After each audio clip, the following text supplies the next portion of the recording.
তাদের সবাইকে তুমি পানিয়া খামারের মাটিতে মালিক মনে রেখো কাজিয়া, জমিদার জমিদার জীবন দেবে তবু তার সম্মান দেবে না। ভালো হতে চাইলে জমিদার চলছেন, তুমি এবার দেখবে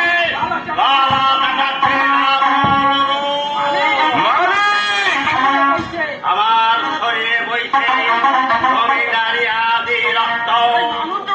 তাই মানুষ যখন আমার বিরুদ্ধে জিদ ধরে তখন আমার সেই আদি জমিদারি রক্ত টকবক করে ফুটতে থাকে।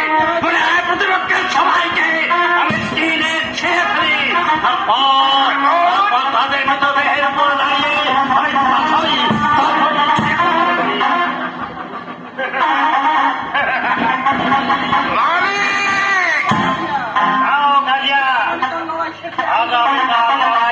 আমি যেন শুনতে পাই জগৎ ছেলের লাঠিয়ার বাহিরে রেখা তো রাখতো না।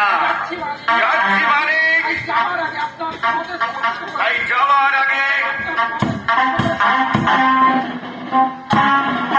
আমি আপনাকে কথা দিয়ে যাচ্ছি, আগামীকাল প্রত্যুষে লড়াইয়ের ময়দানে জমিদার জগৎ ছেলের বাহিনীকে একে একে সবাইকে বাড়িয়া খাবারের মাটিতে ঘুম পাড়িয়ে দেবো, আর তারপর সেখানে উড়িয়ে দেবো আপনারই নামাঙ্কিত পতাকা। আর তাই যদি না পারি তাহলে নিজের হাতে নিজের জীবন বিসর্জন দিয়ে এই কাজিয়া পুছিয়ে দিয়ে যাবে। কাজিয়া দুর্বল নয়, কাজিয়া বীর, মালিকের সম্মান বাঁচাতে কাজিয়া তার নিজের জীবন দিতেও দ্বিধা করে না।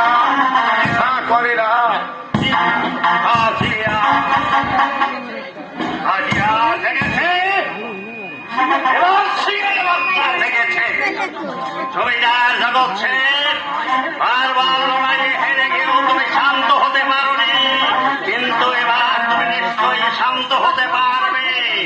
কারণ আমার ছোট্ট ভাই ক্ষমতা অনুযায়ী আমার লাঠিয়ার বাহিরে প্রধান কাজিয়ার উপরে অক্ষর করেছে। সামনে যা পারবে পুড়িয়ে সারকার করে দেবে, শুধু পুড়িয়ে সারকার করে দিলে হবে না। মানে জমিদার কাজিয়ার কাছে পরাজিত হয়ে সাধারণ মানুষের অন্যায় অত্যাচার করছে, আপনি তাদের বিচারীকরণ মানে বলো কি মধুসূদন?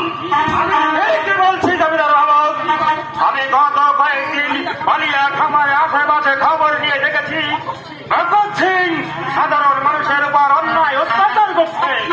অত্যাচারে সাধারণ মানুষ আজ হিংস সশস্ত্র। তারা আপনার এই অন্যায়ের বিচার চাই মানে এত দোষ ভগৎ সিংকে আমি ছাড়বো না। মধুসূদন, ভগৎ সিংকে আমি ছাড়বো না। বালিয়া খামারের চতুর্থ রায়ের পূর্বে তুমি বালিয়া খামারের আশেপাশেই থাকবে। যদি দেখো ভগৎ সিং ও তার দর্প সাধারণ মানুষের উপর পাচার করতে শুরু করেছে, কোন নারীদের তুমি আমাকে সংবাদ দেবে, আমি উপযুক্ত শাস্তির ব্যবস্থা গ্রহণ করব। বালিয়া খামারের মাটিতে তাদের সবাইকে আমি চিরতরে ঘুম পাড়িয়ে দেব। জমিদার বাবু বলছেন শুধু সাধারণ মানুষের অত্যাচার করছে না, সে নারীদের ইজ্জত নিয়ে ছেলে খেলছে। জমিদার বাবু আমার জমিদারিতে চিরদিন নারীরা তাদের ইজ্জত নিয়ে নির্বিঘ্নে বসবাস করে আসছে। আজ ভগৎ সিং সেই নারীদের উপরে হাত বাড়িয়েছে। এবার দিন ঘনিয়ে এসেছে মধুসূদন, নারীদের উপর অত্যাচার করে কেউ কোনদিন রেহাই পায়নি, আর ওই ভগৎ সিং পাবে না। তুমি যাও মধুসূদন, ভগৎ সিং যাদের উপর অত্যাচার করেছে তাদের একটা তালিকা তৈরি করে নিয়ে আসো, আমি তাদের উপযুক্ত শাস্তির ব্যবস্থা গ্রহণ করব।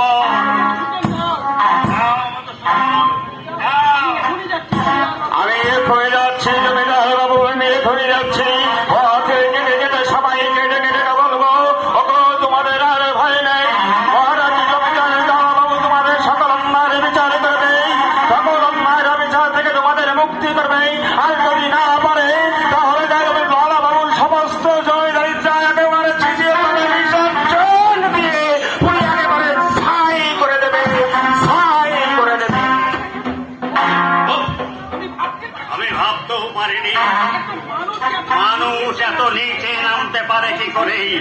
মধুসূদনের কথা যদি সত্য হয়, মধুসূদন সত্যি যদি তার প্রমাণ জোগাড় করতে পারে, তাহলে তাদের আমি কাউকে ছাড়বো না। আমি